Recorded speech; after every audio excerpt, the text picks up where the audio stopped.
Vous savez, quand nous naissons, nous avons toujours une grâce que Dieu dépose sur notre vie. Ça, parce qu'on n'est pas chrétien. Voilà, on est en tant que créature de Dieu. Ça, c'est comme ça. Il y a toujours une grâce que Dieu dépose sur chacun.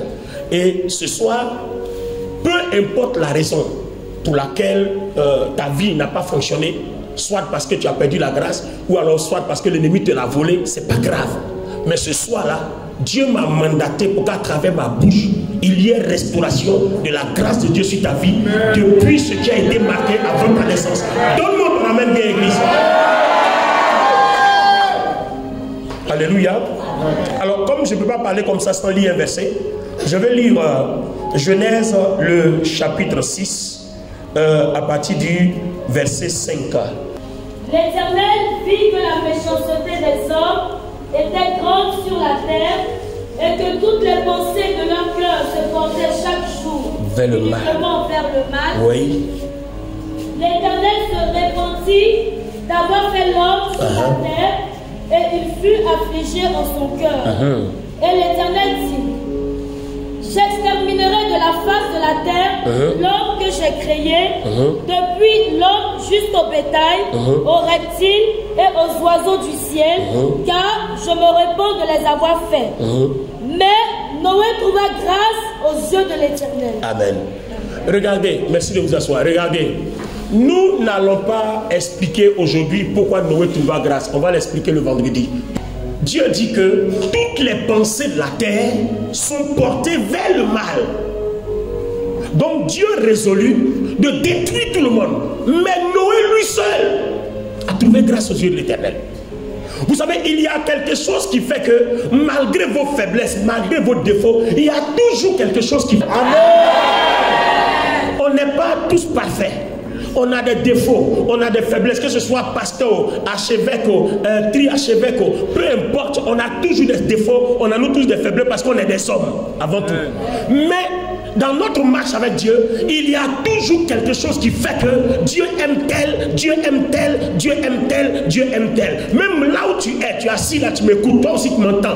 Je dis, il y a quelque chose dans ta vie qui va faire que, quel que soit le jugement des gens portés contre ta vie, il y a toujours quelque chose sur laquelle Dieu s'appuie pour t'aimer. C'est-à-dire, Dieu regarde toujours quelque chose et puis il a toujours l'envie d'aller vers toi. Toujours. Amen. Toujours. Et cette chose-là, si l'ennemi te l'a volé, c'est fini. Et c'est pour ça que Noé a trouvé grâce.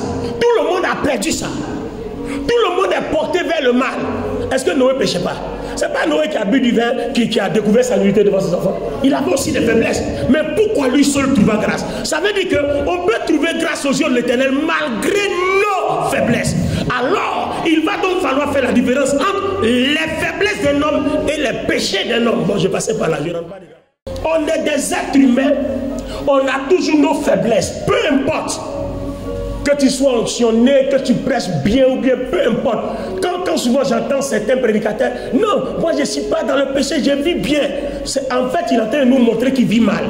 Mais en disant aux gens qu'il vit bien, il veut se convaincre qu'il est bien. Mais c'est faux. Quand vous voyez quelqu'un qui dit aux gens, péché, moi je vis dans la sainteté, c'est que c'est lui qui vit dans le péché même. Quelqu'un qui ne vit pas dans le péché ne parle pas beaucoup. Il est calme, il est tranquille. Quand tu parles pas, il s'en fout. Tu comprends? Mais je dis ce soir, quand nous vivons notre vie, il y a toujours des faiblesses dans la vie des hommes, femmes, jeunes, enfants. Il y a toujours des faiblesses. Aujourd'hui, Noé a trouvé grâce. Commençons à décortiquer Noé. C'est un ivrogne. Lisons la Bible. C'est-à-dire, il boit jusqu'à... Il est couché tout nu. Bon, écoutez, un père de famille qui se retrouve dans des conditions pareilles. Les amis, dites-moi, qui lui devra du respect? Mais là où les enfants ne le respectaient pas, Dieu a pris parti pour Noé. Pourquoi? Parce que Noé, à cause de ce que Dieu voit en lui, malgré son défaut d'ivrognerie là, Noé avait toujours la grâce de Dieu devant lui. Toujours. Toujours. Faites attention quand vous jugez un frère, une soeur, un être humain, quelqu'un. Faites attention. Vous ne savez pas pourquoi Dieu est attaché à la personne. Faites attention. Hein? C'est pour ça que la Bible a coupé court. Ne jugez pas. Les amis, faites très attention, ne jugez personne. Si vous voulez un conseil de moi ce soir, en ce dernier mardi de l'année 2023, occupez-vous de votre propre vie. Non, c'est un conseil. Hein. Occupez-vous de votre propre vie. Laissez la vie des autres. Parce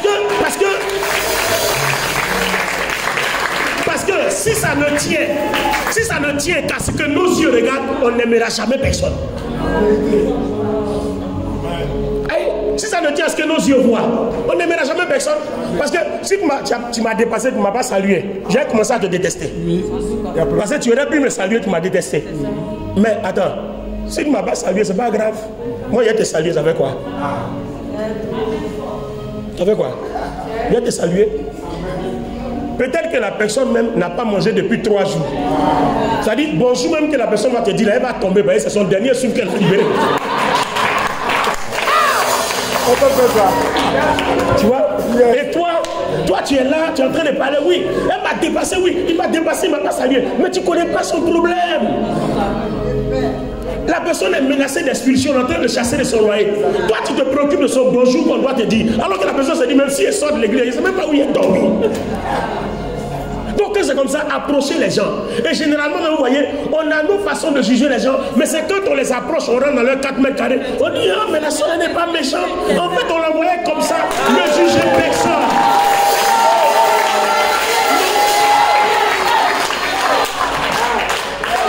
Vous voyez, ne jugez personne. Parce que souvent, quand vous approchez les gens, vous réalisez en effet qu'ils ne sont pas dangereux. Mais l'apparence là, ça trompe. Vous voyez? Mais Dieu, c'est pour ça que j'aime Dieu. Dieu ne regarde pas les hommes comme les hommes regardent les hommes. Amen. Dieu a toujours une chose qui l'intéresse. Il va regarder, on dit, à cause de ça là, je ne l'abandonnerai pas. Tout le monde l'a abandonné parce qu'on dit, oh, il est mauvais, elle est mauvaise, c'est ceci. Mais à cause de ça là, même, comment il s'appelle, Cam, qui est parti voir la nudité de son père et puis qui allait publier. Le problème c'est qu'on ne vous dit pas, mais nous qui avons eu la grâce d'étudier l'histoire, quand Cam a vu la nudité de son père, il n'est pas resté là, il allait publier, il a appelé les gens à venir voir. Donc à cause de lui, les gens ont vu la nudité de son père. Or, c'est mes affaires, ils ont fait quoi? Eux, quand les gens ont parlé, ils ont dit c'est faux. En fait, quand ils sont venus à reculer, ils ont fermé là. En fait, c'est quand vous voyez les détails de l'histoire, en fait, eux, par exemple, on s'en va dire, ton pasteur est sous là. Et puis toi, tu sais qu'il est sous là. C'est faux, il n'a jamais bu. C'est ce que ces mes affaires ont fait. Donc on dit, ils sont venus à reculons, puis ils ont couvert la nudité de leur père. Donc tout ce que Cam a fait dehors là, et ils ont annulé ça. C'est pour ça que Dieu les a bénis. Pourtant, ce que Cam a dit était vrai. Mais Dieu a béni ceux qui ont annulé. Pourtant, Dieu n'a pas haï Noé. Parce que Noé était vraiment sous là. Mais Dieu n'a pas haï Noé. Mais Noé a trouvé grâce aux yeux de Dieu. Pourquoi? On vous dira le pourquoi. Mais ce soir, je veux dire, même si on t'a fait croire, ou bien même si à cause de tes défauts, tu penses que Dieu t'a abandonné, moi je dis bibliquement, il y a une seule chose sur laquelle Dieu s'appuie qui fait que tu es encore en vie. Et c'est pour ça que je vais déclarer pour que la grâce de Dieu soit sur toi. Alors le vendredi, je parlerai de, malgré la forfaiture de Noé, malgré le dérapage de Cam, nous allons parler, on va essayer d'expliquer pourquoi Dieu était avec lui, quelle était cette chose-là, quel était ce caractère, quel était ce comportement-là qui a fait que Dieu était avec Noé.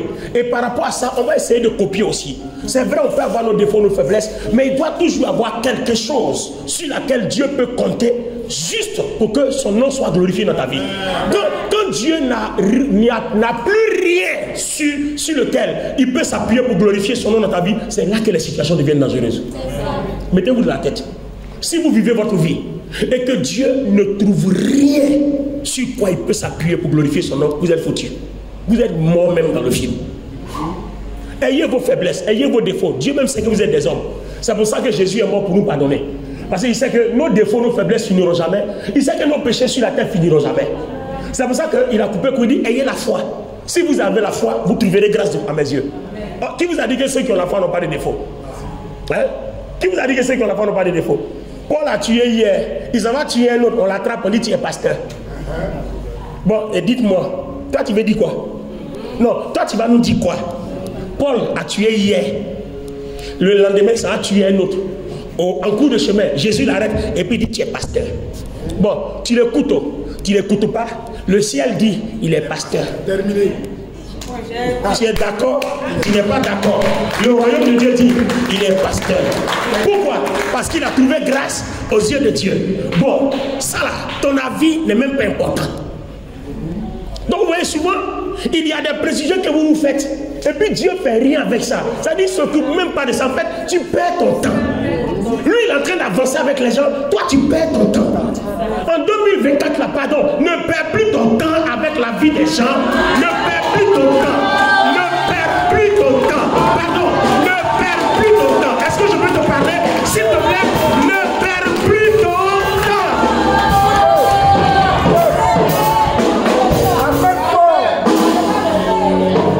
Dieu a dit de publier une année de grâce. Compte sur la grâce de Dieu. Ne perds plus ton temps. Ne perds plus ton temps. Tu as te préoccuper X, Y. Non, on dit la grâce. En 2024, on va revenir sur tous ces sujets-là en détail. Amen. Quand je vais vous parler de l'histoire de l'apôtre Paul, l'histoire de sa vie, depuis dans le judaïsme jusqu'à sa conversion, mais vous serez dépassé. Hein? Attends, si moi, on vous dit, j'ai tué hier, et puis quand on dit tuer là, c'est pas un voyou, c'est pas un voleur qui a tué. Hein? Un homme de Dieu, il a tué Étienne. Et Étienne, un homme plein, rempli de grâce. Oh, la Bible dit, ne touchez pas, mais ouais. Lui, il a touché, il l'a tué. Et puis le lendemain, ça va tuer un autre, qui est encore un des grands porteurs de l'évangile. Et puis c'est là que Jésus l'arrête. Et puis Jésus dit, mais pourquoi me persécutes-tu? Regardez l'amour même avec lequel le Seigneur lui parle. Mais seul, pourquoi me persécutes-tu? Saul lui dit, qui es-tu? Il dit, ici Jésus de Nazareth que tu persécutes. Regardez l'amour même avec lequel le Seigneur lui parle. Un tueur. Tu as tué quelqu'un, non des moindres. Et puis le Seigneur lui dit, mais pourquoi mon fils, pourquoi me persécutes-tu? Pourquoi tu fais ça? On peut faire ça. Hein? On peut faire ça. Arrête un peu. Viens, tu vas me servir. Aïe, c'était tout. Hein? Le débat est fini. Pour le punir un peu, il a rendu un peu aveugle. Quelqu'un il a rendu aveugle, il a dit à Anania, va prier pour lui, sera guéri. Le même Dieu qui l'a rendu aveugle là, il ne s'est pas se révéler à Anania. Il a dit, bon, j'ai rendu quelqu'un aveugle, c'est un bandit. Pour lui montrer que c'est moi le maître, je l'ai puni un peu pour qu'il se calme. Donc comme il a compris qu'il n'est pas chef et que ceux qui suivaient dans le judaïsme ne sont pas dans le plan, il a compris que je suis dans le plan, va ouvrir ses yeux, il va croire. Il serait un grand instrument. Et c'est ce qui s'est passé. On se révèle à Ananias. Ananias dit, Seigneur, tu n'as pas appris ce qu'il a fait. C'est-à-dire, Ananias dit à Jésus, si lui, Jésus n'a pas appris ce que lui, là, il a fait aux gens.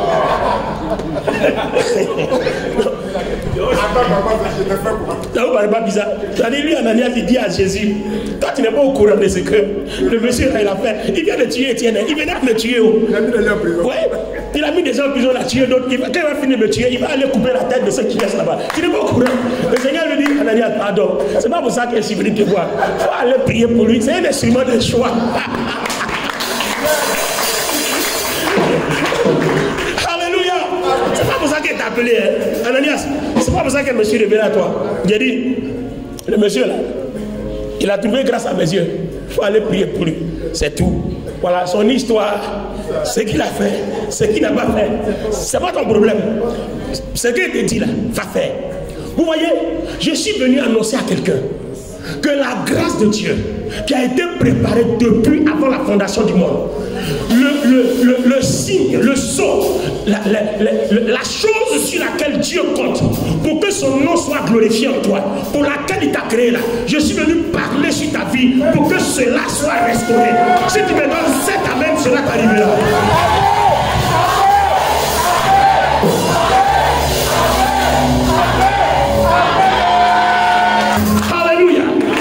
Je suis venu prophétiser sur ta vie. Vous voyez, il y a des plans de Dieu dans notre vie. Il dit à Jérémie, depuis le sein de ta mère, tu étais déjà établi. Ça veut dire, tu as déjà trouvé grâce aux yeux de Dieu depuis le sein de ta mère. Alors, Noé le soulard a trouvé grâce aux yeux de l'Éternel. Et puis, on dit quoi? La Bible dit quoi? Il a son défaut d'être soulard. Mais c'est un homme juste. Quelqu'un qui est soulard. On dit c'est un homme juste.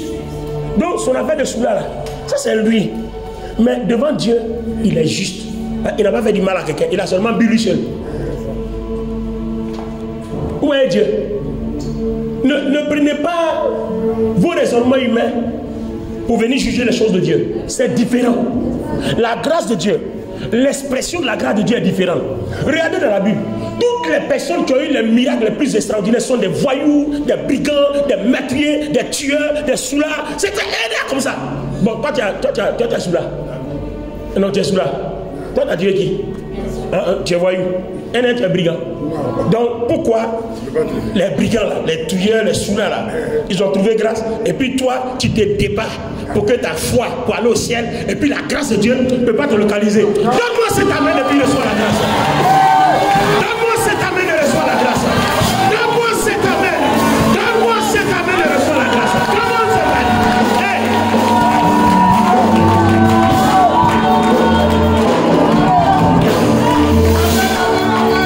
Les anciens prédicateurs ont tellement limité notre foi. Ça fait qu'on marche, on est comme ça. Et est-ce que Dieu lui-même il est moi? Est-ce que Dieu lui-même, c'est quoi tout ça là? Lisons bien nos Bibles.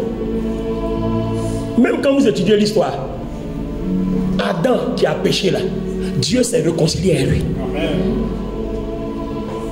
Même Caïn qui a tué Abel, Dieu lui a donné le droit à la repentance avant de le chasser. C'est parce qu'il a refusé la repentance que Dieu l'a chassé. Sinon Dieu lui a donné l'opportunité de revenir. Mais toi, on ne parle même pas d'opportunité de revenir. Tu es déjà là. Tu es à l'église. On dit le culte du soir, tu es là. Dimanche, tu es là. On dit dîme, tu payes. Offrande, tu payes. Action de grâce, tu es dedans. On dit on s'en fait croisade. Tu donnes participation. Et puis la grâce. Reçois la grâce de Dieu au nom de Jésus. Que Dieu restaure ta destinée. Que Dieu restaure son plan de ta vie. Que Dieu restaure tous les événements. Tout ce qui t'a été volé, que Dieu le restaure. Ce que l'ennemi t'a volé, que Dieu le restaure. Tout ce que l'ennemi a fait échouer, que Dieu le restaure. Tous les blocages sont brisés. Les barrières sont détruites. Je l'ai déclaré au nom de Jésus-Christ. La malédiction se change en bénédiction. Le malheur se change en bonheur. La pauvreté se change en richesse. Parce que la grâce de Dieu te localise ce soir. La parole de Dieu te localise ce soir.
qu'il faut que la grâce nous localise. Il y a l'amour de Dieu et puis il y a notre foi. L'amour de Dieu regarde toujours quelque chose qui est en toi. Ta façon d'aimer Dieu là, Dieu regarde toujours quelque chose en toi. Tu peux avoir tes faiblesses, mais à ta façon de marcher avec Dieu, qui fait que l'amour de Dieu fait que Dieu ne te lâche pas. Vendredi, on va aller plus en profondeur. Alléluia. Et quand on va sortir de ce vendredi, tu sais désormais comment marcher bien avec Dieu dans la grâce à partir de 2024. Seigneur, je prie que la restauration de la grâce, de l'esprit de grâce que tu as attaché à la vie de chaque enfant de Dieu, tel que tu l'as attaché à la vie de Joseph, l'esprit de grâce. Joseph avait déjà ses songes. On savait que les choses étaient scellées dans le ciel depuis avant la fondation du monde, avant sa naissance. Il était prévu qu'il soit le chef de tout le monde, y compris son père, sa mère, ses frères. À travers ces deux songes, on a vu la révélation. C'était l'esprit de grâce qui l'accompagnait. Je prie que, Seigneur, cette restauration soit dans la vie d'une personne qui est ici ce soir. Et je prie aussi que cette restauration accompagne toute personne qui m'écoutera à travers la vidéo aujourd'hui. Je prie, Seigneur, que tous ceux qui sont venus ce soir commencent à réaliser les signes de la restauration. Je te déclare béni au nom de Jésus-Christ. Tu restes béni au nom de Jésus-Christ. Et tu trouves grâce aux yeux de